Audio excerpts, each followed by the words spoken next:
How's it going, everyone? So, today I'm going to be taking a look at the Secret of the Mimic Solve Ultimate Custom Night from FNAF. Um, I believe this is the most recent FNAF game. Um, I personally have never played the games aside from like I want to say the first four. So, FNAF 1 all the way to FNAF 4. Those are the ones that I played. Since then, I've just been looking at the lore and trying to keep up with it. Um, so I know pretty much all the lore, all the way to Secret of the Mimic. I've heard a lot of good things about the game, so maybe one day I'll try it out. But yeah, this video, um, I will link it down below so you guys could take a close look at the original video. I'll make sure to put a link in the description and go follow this channel for providing this video. I have not watched this video. I have watched a lot of other like Secret of the Mimic theories. There's a lot of interesting ones. Um, but yeah, like I am familiar with the lore. I know pretty much almost everything. It's still a little convoluted and a bit confusing, especially this new entry of the series. Like I know that there's a part where it seems like I believe his name was what's his name? I forgot his name, but maybe the video's gonna remind me. It's been a while. It's been like I think 3 weeks since I got a closer look or dived well into Secret of the Mimic. So I kind of forgot the names, but basically, from what I remember, um, this pair of new individuals, which I think they're new unless they were mentioned briefly in one of the novels, which I do not follow at all. And by the way, if you guys don't like me pausing the video, it is a 40-minute video, so this might be long. But yeah, I might skip a few things as well while editing the video. But again, if you guys want to watch the original, I will link it down below. So go follow and check them out. But I will be pausing a lot. So if you guys don't like that, then again, I recommend looking at the original video. But that's besides the point. Going back, I from what I remember, there was like I think it was the first ending of Secret of the Mimic where I believe it was insinuated that Fiona and the other guy, her husband, I forgot his name, but they it's insinuated that they were responsible for like making the first FNAF location, which was very odd. However, based on the other theories that I've seen, it seems like it is a replica, right? That doesn't mean like they actually used it. So we still don't know if William Afton or Henry Emily, we still don't know if they actually used it. I assume they did at some point, but they didn't use it right away. So it's not like it's gonna affect the timeline because I think it's agreed upon that FNAF 2 is the first location, right? Like I'm not well, maybe like the second or third location because I believe Fredbear's Family Diner was already underway, right? Like it was already made, and FNAF 2 was like the second location for like Fazbear Entertainment, if I'm not mistaken. Again, the video's probably gonna correct me on a lot of things that I've mentioned thus far, so we're gonna get straight into it. And again, I will be pausing, so if you guys don't like it, check out the original video. So let's get started.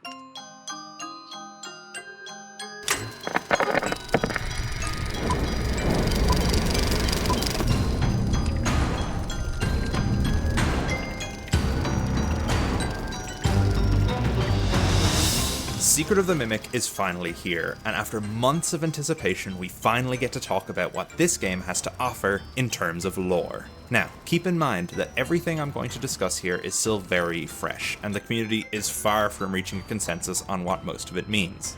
With that being said, what are we going to tackle about this game? Today, I thought I'd delve into some of this game's implications for the original timeline. Now, already I'm sure alarm bells are going off for some of you. There's a particular theory which this video is going to build on. And by the way, I did check like the first like 17 seconds in the video, but I didn't watch the whole thing. So yeah, I think it's very interesting how he's gonna try to connect it to like the older games. Cause from what I recall, I don't recall people trying to relate to it. The only thing I do remember is that I forgot which channel mentioned it, but like I think somebody mentioned that they came up with a theory that it never made sense how William was able to like have a underground bunker underneath his house. So the theory, from what I remember, is that because this bunker was already made by Fiona's husband, it would make sense that William Afton like basically took over their house, the FNAF 4 location, right? Because it would explain how he got access to those bunkers. Because it never made sense to me how he was able to make such a thing in like a short amount of time. Or at least seemingly it seemed like it was done in like a very short amount of time. So I feel like this will make a lot of sense that he just took their house. And if I'm not mistaken, the house is connected to this facility. I'm assuming this person's gonna talk about it. So let's just keep listening and see what he got. Which has been controversial in the community since a few of us started discussing its potential back when the game came out. But that being said, I implore you to watch this video all the way through, take what I say into consideration, and then hit me with all your rageful feedback. And shouts out to professional hater. Interesting. This is the worst theory ever. I mean, it's funny how people say things like that, but like at the end of the day, it's a theory, right? Like it's not meant to be accurate. Really, the only person that knows what's going on is probably Scott Cawthon himself, along with the people that he worked with, like certain game developers or whatever. I forgot the company's name, but they're probably aware of his vision of what he's trying to tell. So yeah, people like at professional hater, like I always find it very, very dumb how people make fun of or like they talk shit about other people's theories, yet at the end of the day it's a theory. It's not supposed to be accurate 100%. So alright, let's just get in the comments below. For those of you who have no idea what I'm talking about, strap in, because it's going to get wild. Okay, so without any further ado, let's jump into what I think Secret of the Mimic changes about Ultimate Custom Night.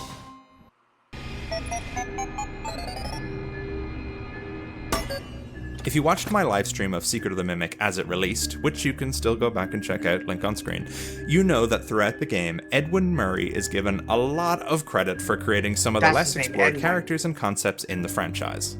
Edwin is the inventor behind the Mimic technology, but is also responsible for having created the earliest versions of the Mediocre Melodies, Candy Cadet, Trash and the Gang, Sun and Moon, Monty and Roxy, and even the very concept of recycling.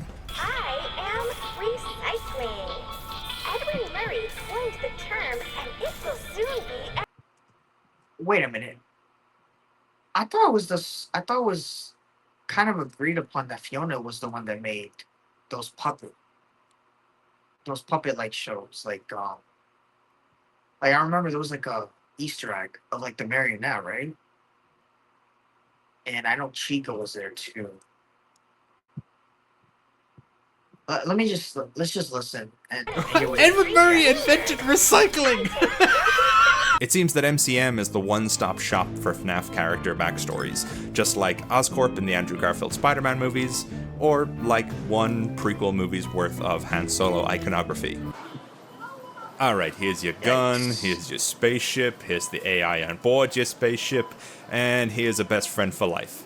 Now, that all comes to about a trilogy and a half worth of content. Now, admittedly, some people are falsely attributing. And I believe they discontinued the trilogy, right? I mean, from what I remember, Han Solo didn't perform well, and it wasn't well received. But yeah. Attributing some other character's creation to Edwin as well, something I was definitely guilty of during the stream myself. However, I think the game gives us just enough wiggle room to still give William and Henry the cred for designing the classics, the puppet, and even the original Springlock suits. Of course, later inventions like the Funtime and toys might be influenced by the Mimic. I'm looking at you, Circus Baby Chip. But for now, Edwin's only directly responsible for these side characters. Oh, and his wife designed Chica. We'll get back to that later. That's what I wanted to say. But why am I talking about this?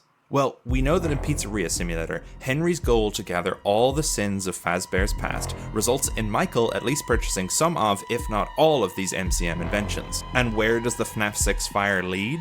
Straight into Ultimate Custom Night, William Afton's personal hell designed for him by... He's here, and always ready. Discussing the identity of the Vengeful Spirit in UCN is one surefire way to start a flame war in any comment section or Reddit thread it's brought up in. People will argue for hours as to whether Cassidy, the supposed spirit cohabiting Golden Freddy with the Crying Child, or Andrew, a Frights character who... Hold on, I meant to say Cassidy, not Charlie. Charlie was possessed by the puppet, if I'm not mistaken. I always get those two mixed up, so I'm sorry about that, guys. But yeah, I thought it was agreed upon that it was Cassidy, right? And who the hell is Andrew? I actually don't know who Andrew is. I guess let me listen and maybe it might jog on memory. Who fulfills a very similar role are the true one that William shouldn't have killed. But I'm not here to debunk Stitchline Games or even to say that Cassidy isn't still a good contender for the one you shouldn't have killed.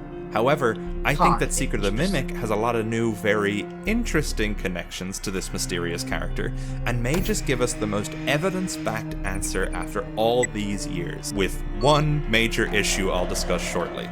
So, who do I think could potentially be the Vengeful Spirit, the one William shouldn't have killed? Well, none other than the spirit haunting MCM itself, David Murray. Okay. Really? I know a lot of you have already rushed to disagree, but stick with me and try to see where I'm coming from here. I have found a ton of ties between David and the Vengeful Spirit.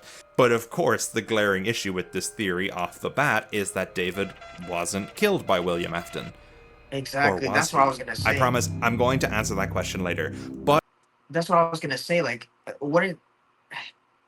don't know how I feel about this, because I feel like the whole point was to showcase how much of a piece of shit William Afton is, right? So I feel like it wouldn't make sense for it to be David Murray. I don't know, like, because then, and because I remember in one of the Woody games, right? I think it was the second one. The second one, it talked about, like,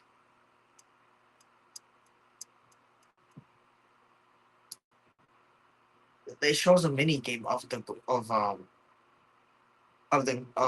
fifth children, right? The fifth child that got killed or murdered by William. Wasn't it FNAF 2? I'm pretty sure. And it was right in the middle of the other four. And the marionette, I think, was giving life to them, right? So how would you explain that? That's something I don't understand. Unless maybe that was Afton's son, perhaps the Crying Child, that was in the middle, but that wouldn't make sense. So I don't know. Let's just hear. I'd like to start by showing you all of these connections that made me even consider that possibility in the first place.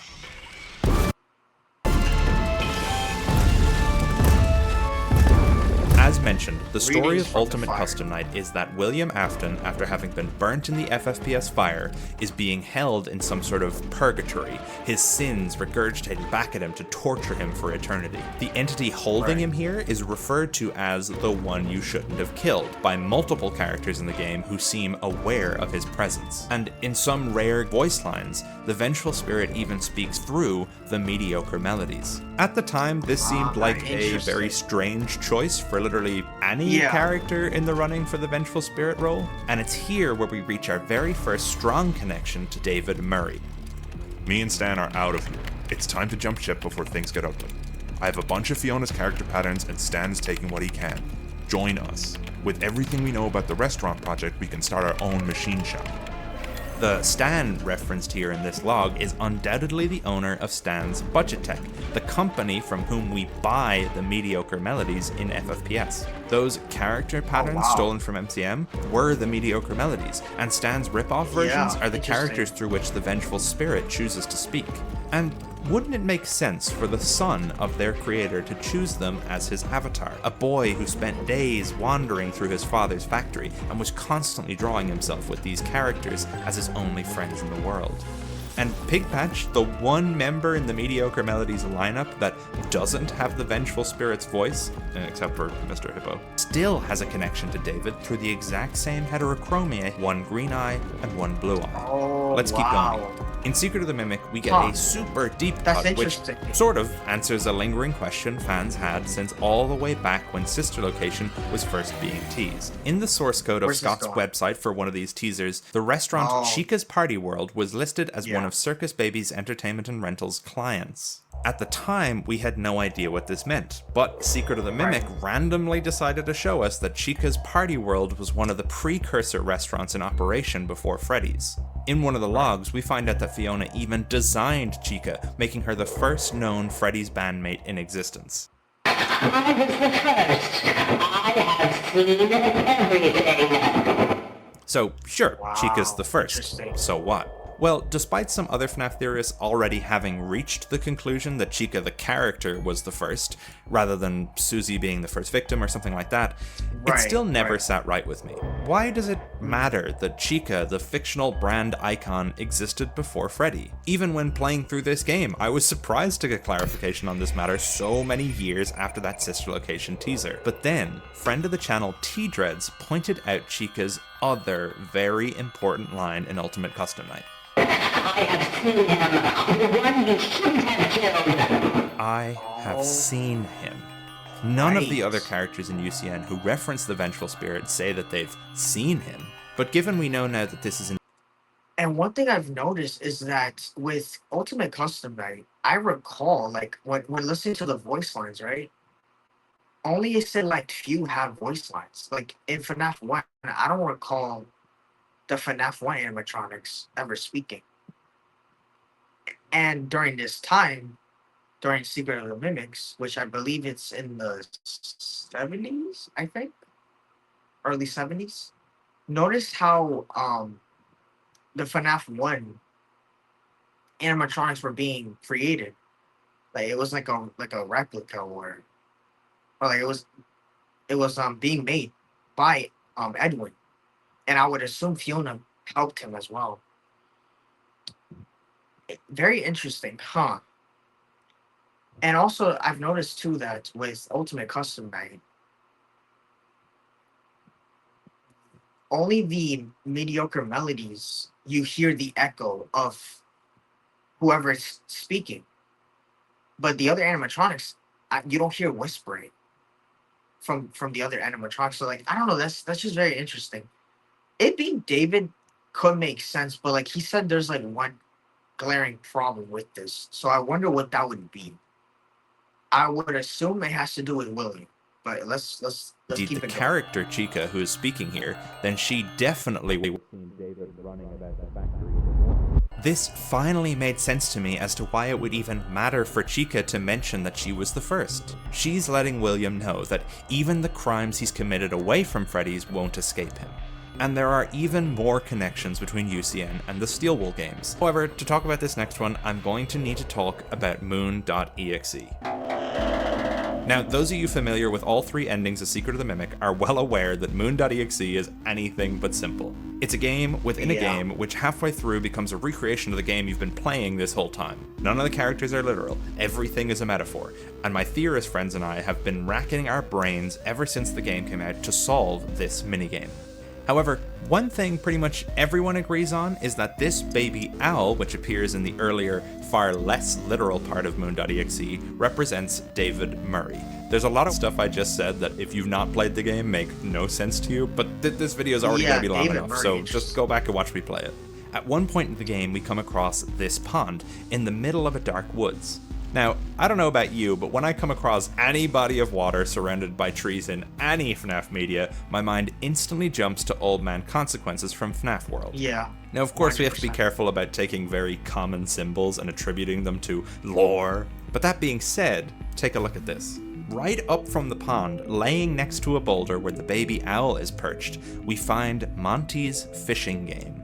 Our character notes that he would play this all day long, undoubtedly drawing our minds to David. For years, we've said that Old Man Consequences is represented by an alligator, but we've never known why. But now, we have a direct connection between David Murray's memories of this fishing game and OMC. Why would Scott draw this connection if there was no actual link between David and this mysterious character? And remember, OMC, while introduced in FNAF World, has his arguably more notable appearance in Ultimate Custom Night, where he urges the vengeful spirit to rest and leave Afton to his demons. We know, thanks to Help Wanted and Help Wanted 2, that this character is also Old Man Consequences, but here, he doesn't take the form of an alligator.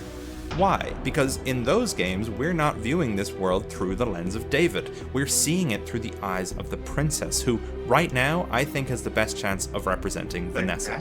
So, once again, we have another UCN character being tied back to Murray's costume manner, and the old characters designed by David's parents. Now, even if everything I've brought up so far doesn't have you convinced, let's look at Ultimate Custom Night as a whole. What is the vengeful spirit actually doing to create this place beyond death? To torture Afton, the one you shouldn't have killed, regurgitates his killer's misdeeds, recreates his memories, mimics William's past.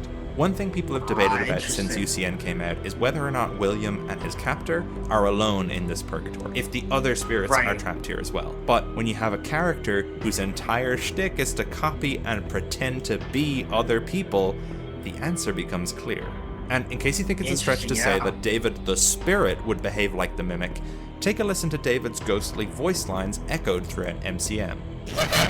Everybody, why don't you go outside and play? I baked it myself for David's special day. Even in death, David is forced by his current vessel to mimic his memories and the memories of others. But how does all this tie into the new storyline? Well, I'm glad you asked.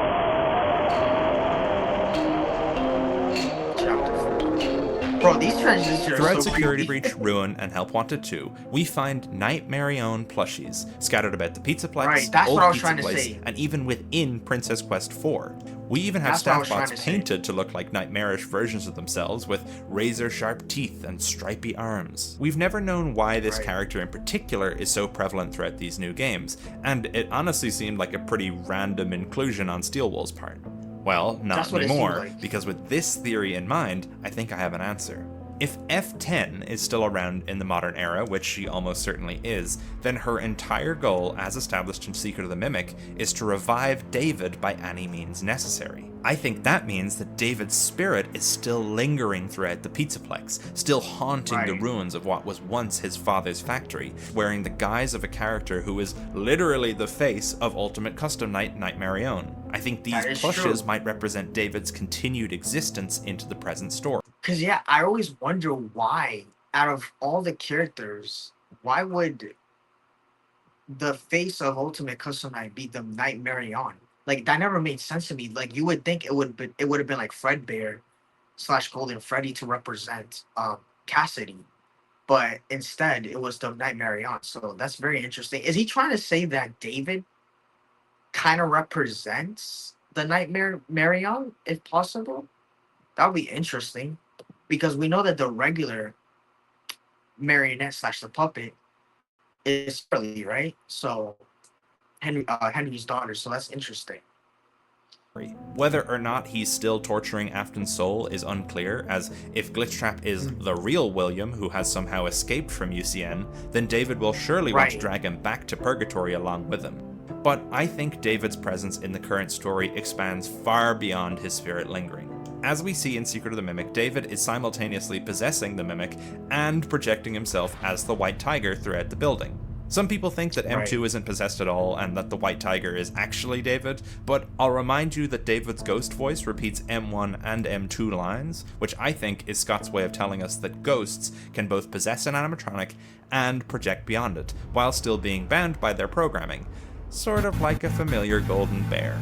We also have Gregory, who many theorists have come to the conclusion that he's some sort of recreation of David. I'm sure if you've been in this community for a while, you'll be familiar with this concept, dubbed the Another David theory. There are plenty of videos on this subject, so I'm not going to go over all that evidence here, but what I will say is that I think the sticky note room and security breach is showing us Gregory's mimic brain learning to become another David. We have this trail of binary chicken scratch, which evolves into rudimentary drawings, and then when we get upstairs, we see that there are pictures of Glamrock Freddy everywhere, along with images which are shown in Gregory's hideout in the Pizzaplex. But this room has not just got sticky notes in it, it's got nightmare staffbot heads. The influence that David has over this room is palpable. And yet, there's another character this room also seems to be influenced by. In this sticky note room with all these ties between Gregory and David, we also have this table. We've got staffbots dressed in various costumes. A blue-haired woman at the head of the table, a magician, a red pigtailed girl, a boy, and another boy missing its head. This is undeniably the Afton family. In case it wasn't clear enough, we have a collectible Fredbear's Family Diner poster sitting right in... What's interesting too is you could make the case it could be like maybe it could be the Murray family, but that wouldn't make sense considering they have multiple kids, right? 2 sons and then a daughter, so that wouldn't make sense. Interesting, huh? Front of the magician bot. But why put the Aftons here in a room so clearly dedicated to David? Well, it makes you wonder. Exactly. That Crying Child staffbot is missing his head, and these Nightmarion heads are scattered all about the room. Some of the sticky notes depict images of a bear, one with a diminutive body almost like a toy, and one really close up like a POV shot looking up at a looming beast. There's lots of birthday imagery involving friends and a happy cake. Okay, I'm not gonna beat around the bush here any longer. Yeah, just say it. David Murray and the Crying Child are being heavily associated with one another. Not only in the room, but plenty of other Security Breach and Secret of the Mimic imagery. All those Gregory connections I made earlier, well, it turns out Crying Child is given some very specific detailing which ties him to Gregory. I'm sure you've all seen this image from Game Theory's infamous Gregbot theory, and while I don't believe Gregory is literally a robot version of the Crying Child or David, I think Game Theory were closer than we all gave them credit for. This theory 100%. Is the one I referenced earlier in the video. God, David. As it was coined by T-Dreads, is the theory that through some yet-to-be-known method, the Crying Child is actually another David, in a similar way to Gregory. Admittedly, I don't have time to go over all the evidence, so I recommend you go to watch his video on the subject after this one. Lots of people have been accusing T-Dreads of being on several illicit substances to come up with a theory like this. However, I am going to plant my flag in the crazy hill right next to him, because I think that this theory is not only likely, but very well could have been Scott's plan from the start. Of the Steel Wool era, at least. There's no way he knew what a mimic was back in FNAF 4. There's no way. There's even a tiny detail which I'd never seen until coming across this tweet the other day. There's a painting hung right next to the staffbot table with a sticky note with the binary for "Why is I" stuck to it. The file name for this painting texture is Alberi de Legno. Alberi de Legno. Alberi de Legno. Alberi de Legno. I don't know. Alberi de Legno. Alberi de Legno. Alberi de Legno is an Italian phrase which literally translates to wooden tree. From what I can tell online, this seems to be an Italian tradition where these fake trees are built from wood and then decorated for Christmas. At first, I had no idea what this could mean, but thanks to a live stream where I brought this up, chat helped me decipher the meaning behind this very odd inclusion. These wooden trees act as a metaphor for the Mimic. They are fake trees being built out of the remains of real trees. By creating one, you are essentially taking the pieces of something that was once alive and rebuilding it into a facsimile of the original. That's what Gregory is, taking the pieces of David, or in this case the Crying Child, and restructuring them to become a replication of the original. Again, not saying Gregory is literally a robot, but instead a mimic-controlled organism, much like Vanny. Some people in the community have suggested that Scott was always intending for Gregory to be a recreation of David, not the Crying Child, but as a result of the miscommunications he discussed in one of Dawko's interviews, Steelwool thought Gregory was meant to be the Crying Child. However, if this is the case, and Scott is trying to steer things back on track to his original intention, then why would the Moon.exe ending of Secret of the Mimic lead us to a FNAF 4 styled bedroom? Sure, it's not one-to-one, but it is absolutely a deliberate... And this is what I said. I think this is a way to connect William and how he was obsessed, potentially, with how Edwin did things.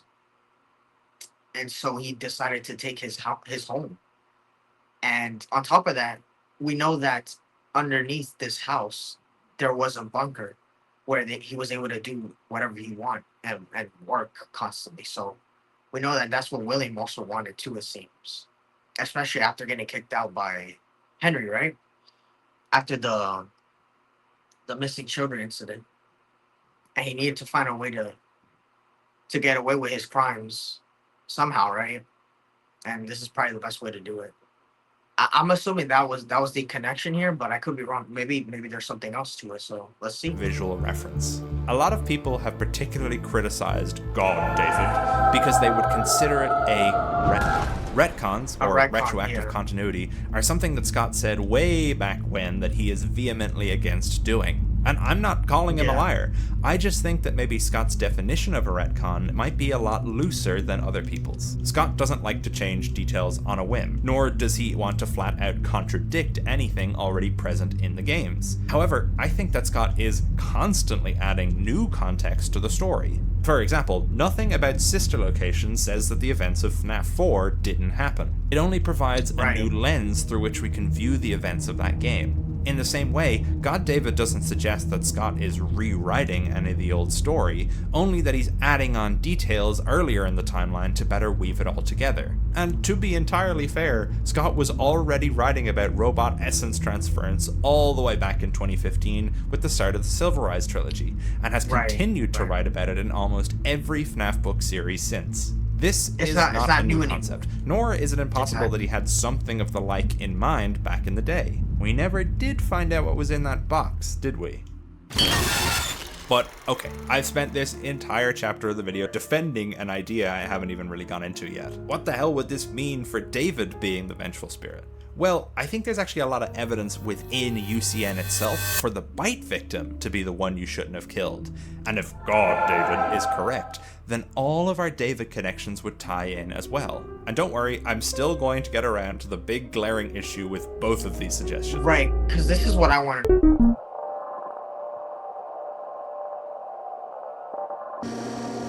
As mentioned before, Old Man Consequences is a character introduced in FNAF World, a game entirely centered around putting the Crying Child back together. Some, including myself, even believe that the entirety of FNAF World is occurring within the Crying Child's broken mind. Look at this map layout. It's shaped like a brain, with a very dead zone right where his frontal lobe should be. Old Man Consequences exists in the deep recesses of CC's subconscious, and if we travel there, we're represented by this 8-bit sprite which the community has dubbed Red Bear. At the beginning of the game, we're told that the player character has been created for one thing, to set his broken memories in place so that the MCI can use them for their happiest day in FNAF 3. I think that Red Bear is an aspect of CC's subconscious, a part of himself traveling through his own. Funny enough, I've never heard of Red Bear being referred to as like Old Man Consequences. That's very interesting. So let me keep it playing. Just mind to put himself back together. There is even a source clue code from back in the day which says he put the pieces together. If Bite Victim is the one you shouldn't have killed, then it makes sense that these two characters, Red Bear and OMC, might make their reunion in UCN. Old Man Consequences in this scene would be urging the now... Oh, I see. No, I messed up. So it's two different. Okay, I get it now. So there is an Old Man Consequence, which is right there. Okay. And then there is a Red Bear. So interesting, people are referring to it as Red Bear. So Red Bear is the one that's like trying to put things back together. But who would Red Bear represent? That's what I want to know. Why would Red Bear put, I would assume, the crying child back together? Like what is that for? Like, what's the purpose of that? Put back together Bite Victim to rest his own soul. There are several FNAF World characters who can appear randomly on the desk, not to mention Dee, who plays a very important role in the gameplay of UCN. One of my favorite pieces of Bite Victim, the one you shouldn't have killed evidence, is the Bear of Vengeance cutscenes, which are unlocked by beating different challenges in the game. We've got three characters, Freddy, Foxy, and Mangle, all dolled up as ancient samurai rivals, with the Bear vowing vengeance each night on the Fox, and Mangle acting as Foxy's hype man / comedy relief. Yeah. This game is weird. I don't know if I have to spell it out, but Bite Victim and Michael are repeatedly represented by a bear and a fox 100%. throughout the series. Yeah. And Mangle is the only toy we see in Elizabeth's room back in FNAF 4. So we have a show called Bear of Vengeance, with the titular vengeful bear acting as a stand-in for the crying child. The first episode even occurs on the bear's birthday. Now, I know what you're thinking. Wouldn't that give us evidence to say that Michael is actually the one being tortured in UCN? And while, sure, one could argue it that way, I think the framing of these cartoons tells us about Cece's life, not his afterlife. We see that the bear is constantly on the back foot in these cartoons, never succeeding against the fox, who forces him to do chores, sort of like an older brother might if he was giving his younger brother a hard time. One of the endings is even at Christmas, which kind of ties it back into that Barry Delegno thing from earlier. Anyway, from these cartoons, I think we're supposed to infer that Cece is actually more likely to hold a grudge than we may have first realized, given his behavior in FNAF 4. These intermissions are unlocked every 700 points, alternating between Bear of Vengeance and Toy Chica the high school years, which we know represents Afton and his victims. So we're getting Cece backstory and William backstory interwoven with one another.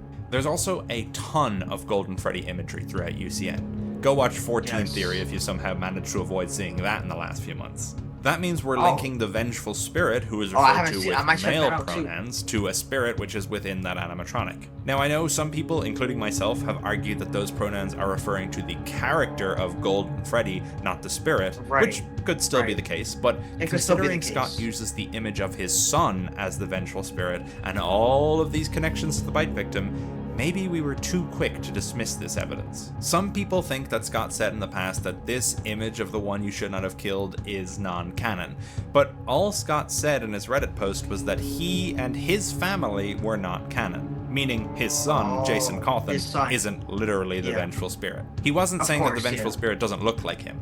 It's exactly the same as above, where he says he himself, Scott Cawthon, is not canon, but the indie developer mentioned in Help Wanted does happen to look like him in universe. And of course, the final image of UCN, the reward for having beaten 4920 mode, is this cutscene of Golden Freddy twitching, fading into the void. Some people have interpreted this as the spirit of UCN moving on, finally taking Old Man Consequences' advice. However, I think what we have here are two incompatible endings, same with any of the other games. The one where OMC convinces the spirit to move on is the good ending, and the one where William beats his greatest challenge is the bad ending, where Cece is left to try and torture Afton forevermore, constantly in agony alongside his victim.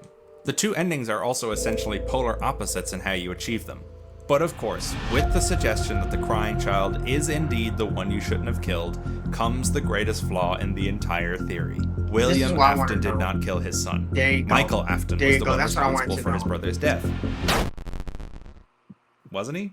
There is a chance, however slim, that Scott wanted us to infer from all of this imagery that the crying child was in fact a victim of William's. That's why the name is so on the nose. It's telling us that we'd misunderstood FNAF 4 this whole time. Let's go back and look at that final cutscene from FNAF 4. You're broken. We are still your friends. Do you still believe that? I'm still here. I will put you back together. This final line is followed by Cece flatlining, vanishing into darkness, swallowed whole by the void around him. We've known since Sister Location that it's likely Afton was actually the one speaking through the Fredbear plush the entire time. It's sitting in his office next to the Nightmare Chamber screens, and he also uses the same would make language to sense. instruct Michael to put his sister back together after her untimely death. We even have this line from Nightmare Fredbear, definitely representing CC in some way, from UCN. We know who our friends are, and you are not one of them. I wonder if Cece's flatline wasn't just him passing on as a result of his injuries, but instead an intentional pulling of the plug by Afton. William would know that until he could manipulate his son's soul after death, he would never be fixed. If Afton intentionally ended his son's life in a twisted pursuit of reviving him, then the Crying Child could absolutely be a contender for the one you shouldn't have killed. If you think that's a stretch, listen to Toy Chica's final words in the last intermission before Yeah, this we sounds like a unlock the stretch to me, Golden but I Freddy want to cutscene. hear her. But tomorrow is another day. Scott is reminding us that William was the Fredbear plush, trying to draw our minds back to FNAF 4 and making us question how his son could be the vengeful spirit. We even have a secret Afton victim represented by a Foxy Hook, potentially a hint Foxy that this Hook, is yeah. Cece's death, as it was spurred on by Michael's actions. Now, being completely honest, I'm not a huge fan of the idea that this very important event where Afton takes Cece out of his bed and brings him to the Golden Freddy suit and spring locks him or pulls the plug on him or whatever it is, occurred off screen. And we're supposed to figure out that Yeah. happened by deducing a separate answer, That'd be which so on its own lame makes when very you little think about sense. it. Kind of feels like beating a square peg into a round hole and then going, see, I told you it could fit.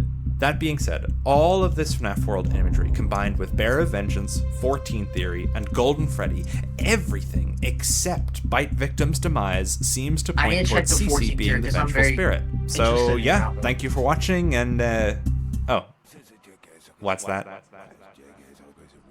I am being reminded that this is a secret of the Mimic Theory, and I've been talking about Crying Child for way too long. And now it's worse Not because I'm David, repeating right? everything into the microphone. Okay, jokes aside. How does this all tie back into David Murray? Right, we have exactly. an explanation for the Crying Child's death, but maybe there's more to this than meets the eye. Considering all these connections to David Murray, maybe Scott is deciding to clarify things by making another one of Afton's victims be the reason for... Wait, no, David Murray wasn't killed by Afton either. He was killed by a white van. I was sent a package by Steel Studios.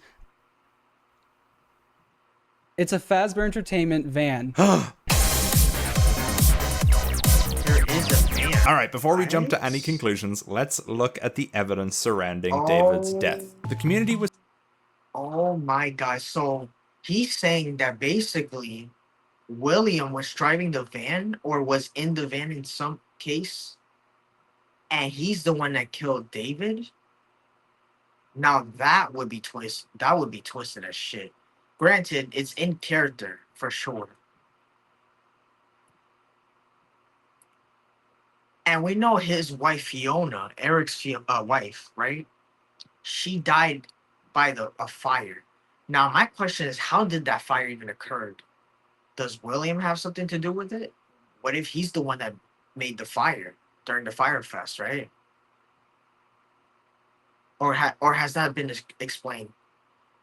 This is very interesting. I'm actually glad I'm watching this because I'm learning a lot of stuff from this.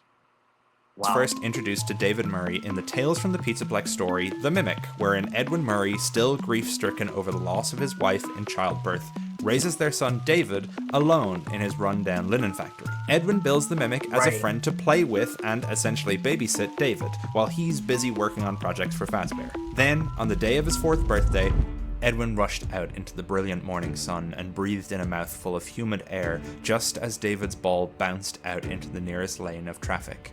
Oblivious of the oncoming white van, Traffic. David dashed out onto the highway. Oh As I've already said, Secret of the Mimic goes out of its way to confirm that Tales is set in a completely different continuity. Now, that being said, the Tales story sort of primed the community to make certain assumptions about the game's story going in. Sure, the Right. details were very different, but the broad strokes, if you squint a little, are pretty much the same. That means that when we saw this ball belonging to David and found out that he was killed on factory grounds, we all assumed that he died in a similar accident to the books, unless you're Candy Bunny. Edwin even has an audio log speaking to his lawyer about how David's playground is built too close to the loading bay. However, It was in I'm a not park, sure yeah, that that's- things that's are why as I'm a simple little as they seem confused. on the surface. After David's death, F10N4, the mimic program mimicking Edwin's dead wife, speaks to They Edwin die at in a- home in a about park. the death of their son. Or playground. It doesn't make sense. The playground that Edwin created, right? The one that he made for his son, David. It's terrible, and there's no logic behind it. Doesn't make sense. No logic behind it. No logic. It's an interesting turn of phrase for a robot to use when seemingly describing an accident. I mean, building Right. your son's playground too Accident. close to active heavy machinery and then him dying as a result? Unexpected? Maybe. Tragic? Most Potentially. definitely. But illogical? I don't think so. The fact that Fiona here is a program, which is shown throughout the game to be less connected to her emotions than she might let on, means that her Right. using this language to describe David's death might betray that there's more to this story than we realize. In fiction, Right. logical There's more to actors it. usually attribute illogical results to difficult to understand human behaviors, not accidents. I wonder if this log might hint that David was killed intentionally by an unknown person. Let's keep digging to see if there's anything else we might come to understand about Afton's potential involvement in David's death. Throughout the Right. game, William Afton's presence is made very well known. Through employee logs, we discover that Afton is working for Fazbear Entertainment in some unknown corporate position. I say working for because this game pretty handily confirms that William and Henry couldn't have founded the media conglomerate themselves. Yeah, they The didn't company find- seems to have yeah, existed it was all very the way interesting. back in the 1930s, given this Fredbear's Singin' Show poster. Note the pike Right. eyes, low ticket price, and the fact it's printed in black and white. The accompanying advertisement record we find in this game has Fazbear Entertainment's name emblazoned on the back, which means that unless Henry is pushing 100 years old by the time of FFPS, he Right. probably didn't found Fazbear. Same goes for William. Anyway, in these company logs, we discover that William is attempting to ruin Edwin's company and poach all of his employees for Fazbear. We are almost there. I need the rest of the Murray staff contact info. The sooner the better. You get that for me, and I can sweeten the deal. How would you like to manage one of our new franchise locations? Ken, after one interview, they offered me the job. It happened so quick. No questions about my work or skills. They asked one question. When can you start? I'm gonna make double what I make here. You should come with me. There's a referral bonus if we can get more Murray employees to jump ship. We would love to have you on as a lead engineer. Although we now technically own the land, we would never touch the house your parents built. We feel this offer has been Technically more than own the fair, land. considering how far behind Interesting. you are. It's just too much for you to handle alone. We are awaiting your response. William's looming presence over the entire game's story. I think we're able to infer a few things from his behavior here when we compare it to his previous appearances. Stop me if you've heard this one before. William Afton, jealous of a business associate's success, drives up 100%. outside that associate's place of business and sees their Yep. child who has been left unattended outside the building. It's William on brand. kills the child and speeds away, right before an animatronic designed to protect the child discovers their body and is infused with that child's spirit. William then goes on to systematically destroy that partner's livelihood so that his own venture can swoop in and become the top dog in their industry. Due to the massive success, and even more so the unfortunate closing of Murray's Costume Man. it was clear that the stage was set, no pun intended, for another contender in children's entertainment.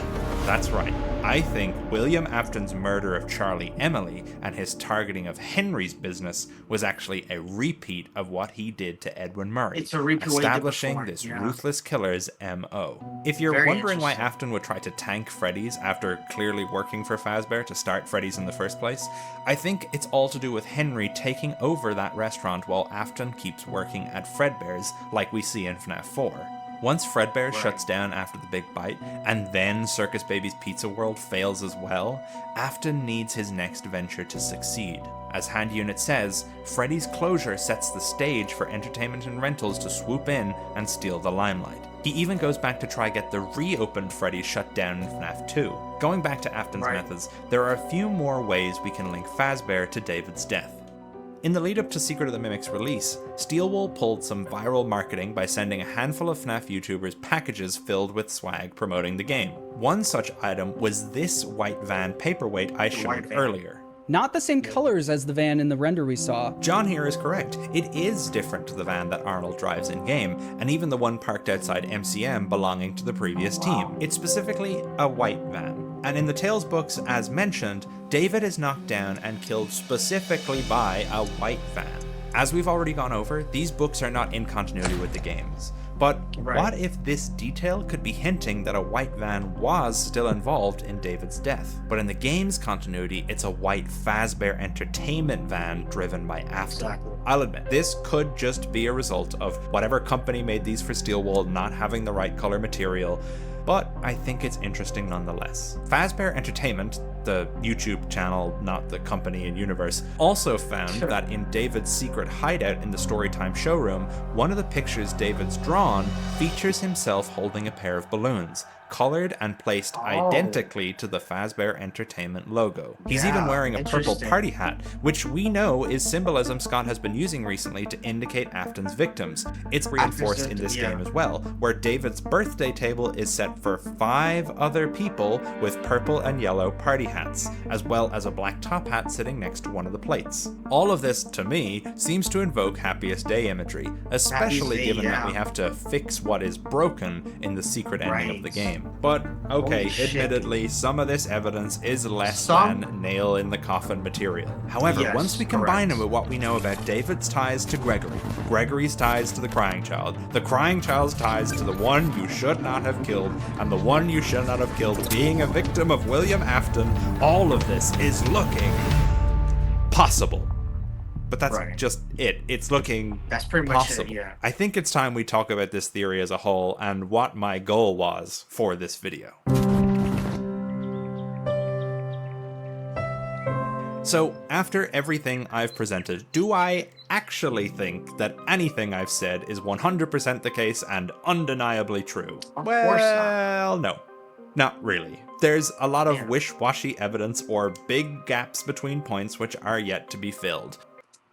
Exactly. Let me read this. Problem with this theory. Okay. No explanation for how David becomes CC or becomes GGY. GGY is what? Wait, no explanation of how David becomes the Crying Child. Oh, wait, no explanation for how David becomes the Crying Child becomes. Yeah, what is GGY? Am I dumb? Alright, whatever. Contradictory evidence for how David was actually killed. Yeah, I guess you can make that case, especially if you don't mention the novels. No explanation for how William killed the Crying Child to become Tori. Yeah, exactly. Yeah, I think that's probably the biggest one. That one, and maybe how David becomes the Crying Child, if he even is the Crying Child. Maybe he's not. However, do I think what I've presented today is a valid way to interpret the evidence?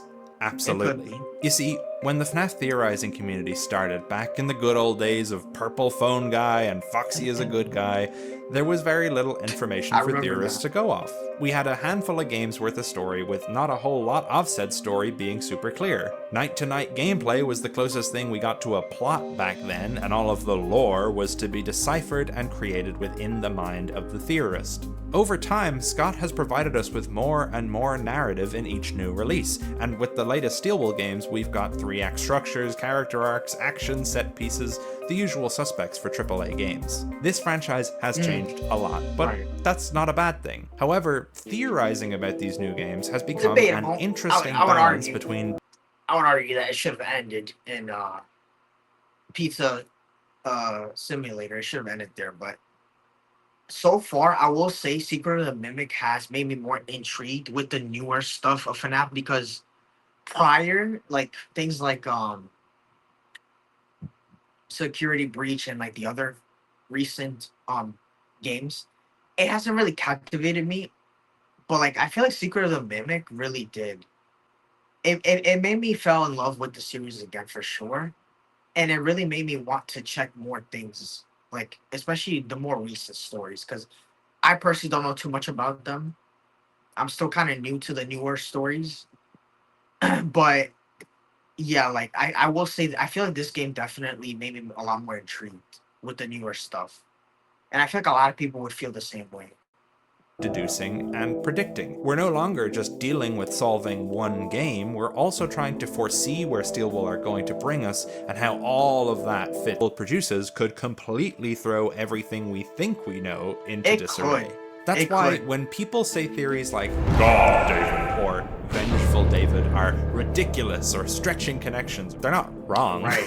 but they kind of miss the point. To understand some of the details in these new games, we sort of have to make I was gonna say you have to make outlandish leaps. Yeah, you have to make those leaps, because otherwise, what's the fun in that? And also, I mean, I think the best example is Matt Pat. He's the one that came up with the theory of cloning, right? With Gregory and the Crying Child potentially being the same people, or like Gregory being like a clone.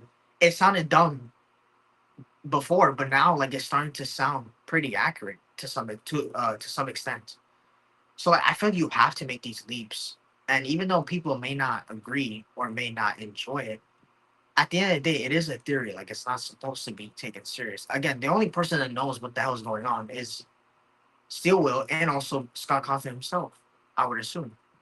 those leaps if we want to fill in the gaps before they're filled in for us. Even when the books came out and revealed this huge backstory from the games then contradicted like 90% of it. My point is that in the next game, we could have some new character we've never heard of before step out of the shadows and go, I was controlling Fiona the whole time, and I used M1 to kill David, and I'm the moon in the basement, and I secretly built the Nightmare Experiment Chambers, and I replaced William Afton's son with a robot when he wasn't looking. A lullaby. And if that happens, theorists will just have to shrug and say, yep, I never saw that coming. In that context, everything I just said here today would be absolute insanity, but it wouldn't be a million miles away either. So, sure, there are maybe some more solid theories I could have tackled on Secret of the Mimic, but this game has led me to better appreciate what theorizing in the Steelwool era can be. Think of it like trying to finish a jigsaw puzzle, but one where you don't have the box. Right now, we have maybe half the puzzle finished, so we don't yet know what the full picture is going to end up being. Some of the image is pretty clear, while other parts are a little less easy to understand without their surrounding context. Theories like the ones presented in this video are focused on that empty space, an attempt to guess what the finished jigsaw is going to look like based off of what we can make out on the edges of the pieces we have in place. Other theories, like for example Candy Bunny's Moondrop theory or Gibby's Moon.exe interpretation, are more like interpreting the images on the parts of the puzzle we already have completed. Both are valid, but neither have the full puzzle put together. Now, of course, you can have your preference for which style of modern era theorizing you prefer, but as I'm no stranger to a bit of self-indulgent fanfiction myself, the predictive method is something quite attractive to me when it comes to these newer games. But what do you think? Am I insane? Is there absolutely zero evidence for anything I've suggested, and I'm even crazy for trying to predict it in this way? Tell me in the comments below, or leave your own crackpot interpretation for where the next Steelwool game might be headed. Doesn't matter how crazy it is, this is a safe space, go for it. For those of you who missed it, I recently turned on channel membership, so if you like— Alright, we'll stop the right there. I hope you guys enjoyed. I mean, yeah, this was a W video. Even though a lot of the things he said, they do seem kind of outlandish. I feel like at this point you kind of have to. I mean, yeah, like it's just impossible to predict what what they're trying to tell now, right? And maybe that's a good thing, or maybe that's a bad thing. It depends really. But yeah, W video, and see you guys next time.